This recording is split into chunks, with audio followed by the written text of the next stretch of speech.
Hey everybody, it's Zach. I hope you're all doing well. I've realized lately that there's really no fun in owning things unless you talk about them and show them off to people. So I'd like to do that today in this video. The little thing sitting before me here, which I'm going to be showing off today, is the Ensoniq Mirage digital sampling keyboard. This is a model from 1986. This was designed, the Ensoniq Mirage was designed by the same team of engineers who developed the Commodore 64, which, if you know anything about history of home computers, really led the revolution, so to speak, the revolution of home computers in the 1980s. Just very compact, very inexpensive when compared to other products available at the time. And the same was true for this. Similar instruments like this, digital samplers, were just prohibitively expensive for normal people. At this time, 1983, there were 3 leaders available in the same category. There was the Fairlight CMI, which had been developed in 1977, 1978 in Australia, I believe.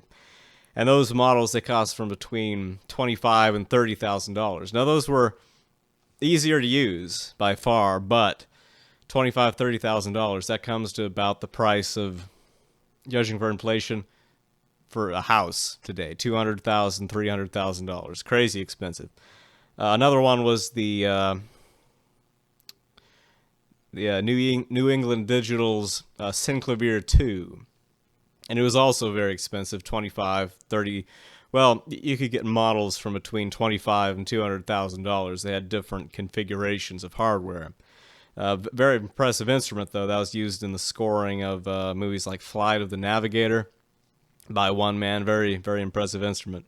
And then there was a fairly new contender, the EMU emulator, but that was $30,000 too. So this came on the market in 1983. And it cost a little under $1,700, so just such a fraction of the price, just about 1/15 of the price of these other sampling keyboards. And it was about as full featured as those. It just was very, very difficult, very difficult to use in many ways. But it was popular among rappers for sample loops. This kind of still is. Because they use sample loops, and it's lo-fi. It's an 8-bit sampler. There is no 12 or 16-bit sound going on here. It's all 8-bit. So here we have a floppy disk, and all the sounds came from the factory on these floppy disks. And there's 6 sounds on each disk. There's one for the lower half of the keyboard and one for the upper half, which is very impressive in a 1.4 megabyte disk like this. That's enough talking. Let's hear how this little guy sounds. Pop the disk in the bay there, turn on the power, and this will load the first sample into memory, as well as the operating system that allows you to sample other sounds. That was a big strength of this. Not only could you play back sounds that were provided from Ensoniq on their floppy disk libraries, but you could also sample your own sounds and save them to the disk. So here's one you might recognize. This was used in a lot of horror films, a lot of dramas throughout the 80s.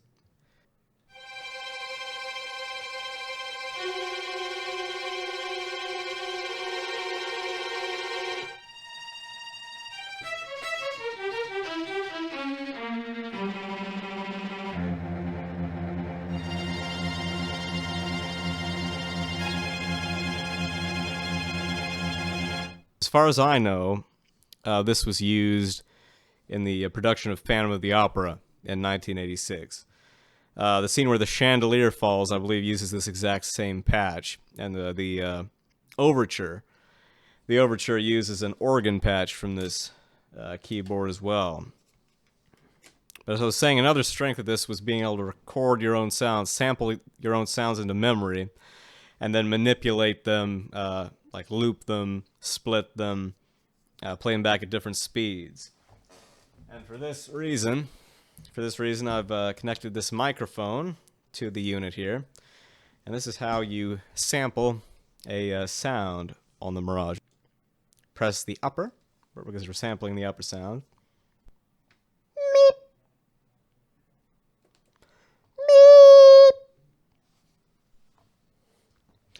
It's going to sound terrible. So yeah, that's the strength of this. Being able to play, say, Prelude in C with this.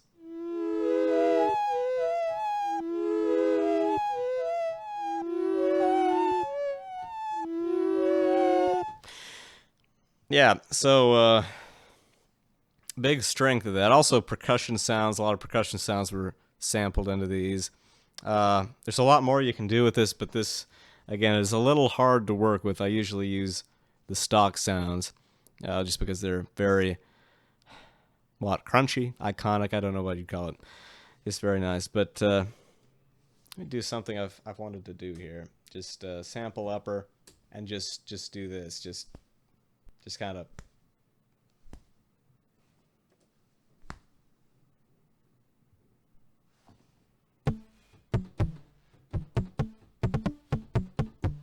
It actually doesn't sound too bad. It has a little static in there, but you know.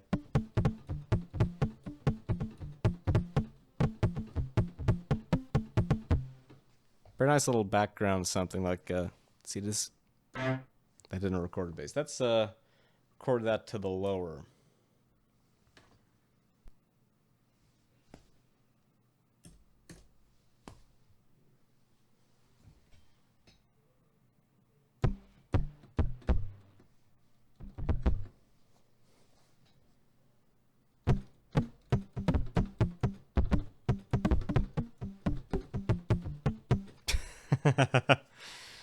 Anyway, so that's some of the sampling. There's much more you could do with that. You could run your PC audio into this, record sounds from who knows what, a YouTube video.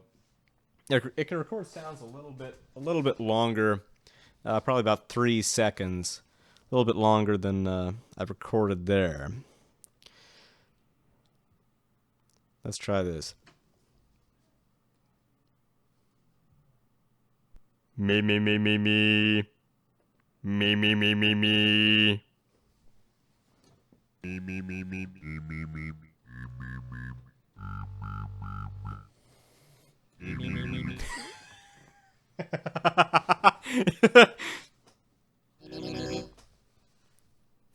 So you can see why I have this. This is just, I want to make an album with just this at some point, because it's too good.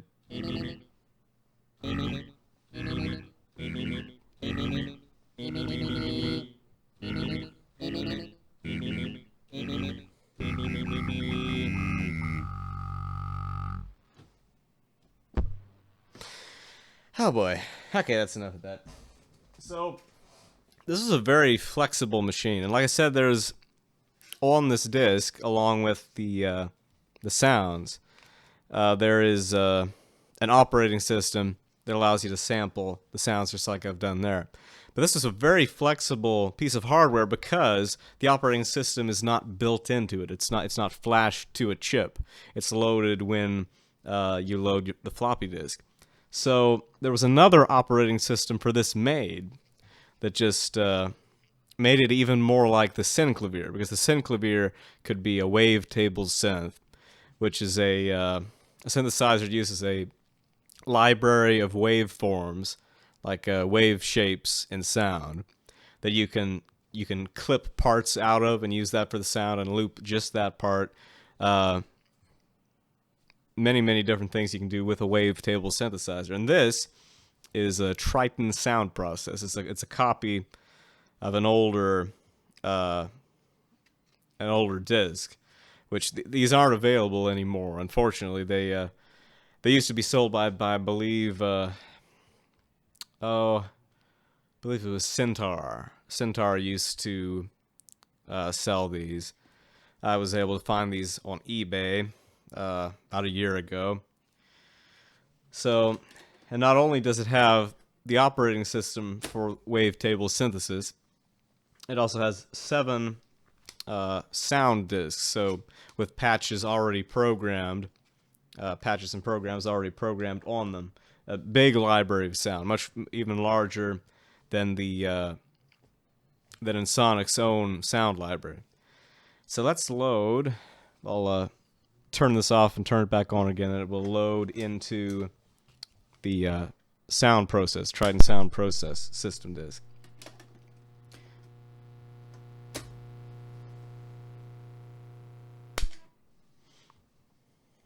I believe many people overlook the Mirage because of how difficult it is to use. But once you get to use it, it's really very impressive, especially with a program like this sound process. As you can see, this as kind of demonstrated here, this keyboard has 24 buttons, a 2-digit display, and no instructions. Well, it does have instructions. It has a manual, very large manual right here. Actually, here's the Trident manual. This very nice advanced sampler's guide, very large and thick book, and it is only in English. So it is not. It is. There are no extra pages here in Spanish or French. This is all one very long guide in English.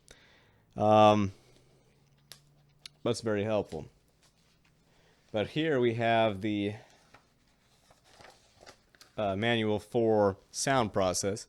As you can see, sound process, digital sound synthesizer for the Ensoniq Mirage by Mark Sesses, or Cesis, however you pronounce that. Just a very impressive little system. I'm not going to go too in-depth into it for the sake of time, because I could be here for hours, just hours upon hours, talking about this. And of course, I don't understand this too much myself, because there's so many little nuances to know. So right here, we've loaded up our sound disk and the system. And as you can see, let's go to patch 21. That's one of my favorite default sounds, default programs on this. They say it's a string patch. I feel it's more of a slow synthetic brass.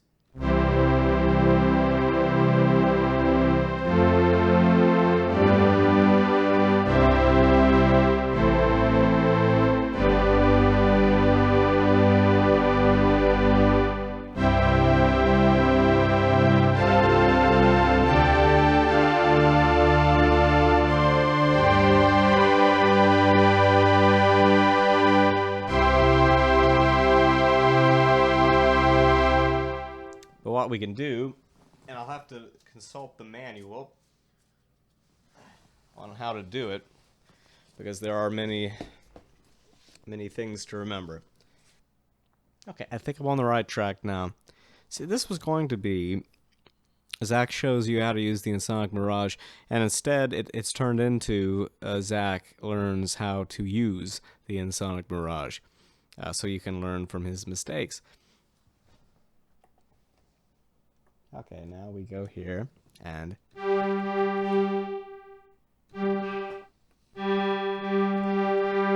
this is the right one.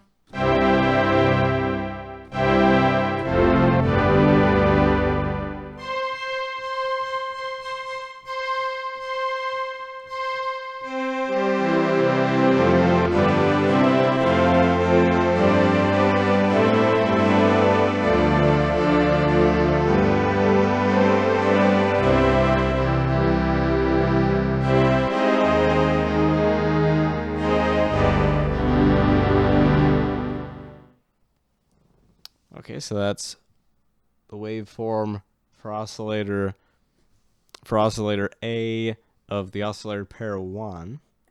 Now I can go to the other oscillator.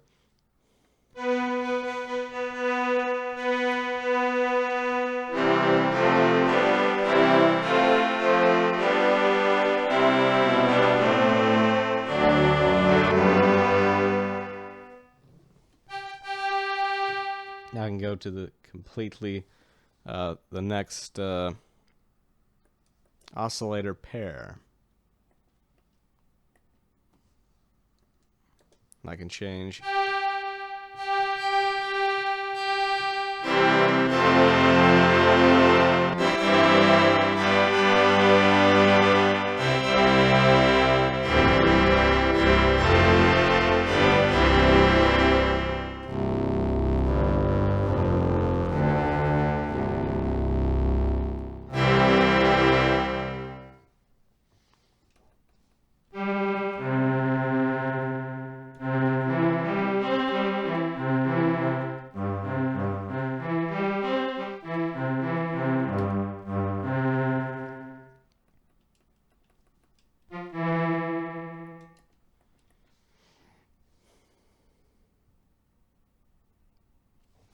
You know, at this point, I actually have no idea what I'm doing.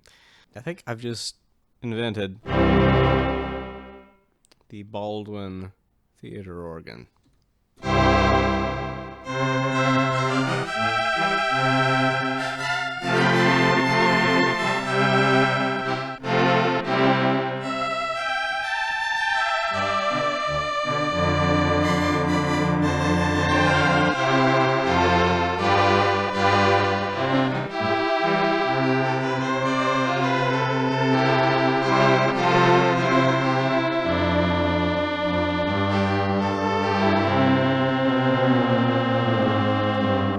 So yeah, I will play around with this more because it's an amazingly capable synthesizer. You know, they marketed it as digital sampling keyboard, but really this is so much more than that, especially with the additions of different operating systems. Very impressive. So I will do more with this eventually. Probably. I will. I'll do more with this. Uh, well, thanks for letting me talk at you and putting up with my amazing confusion over the last. How long has this been? It's been like an hour, hasn't it? Probably. So yeah, thanks for watching, everybody. I will learn more about this and maybe actually do something with it next time. Anyway, it's been good talking with you guys. I'll see you in the next video. Bye-bye.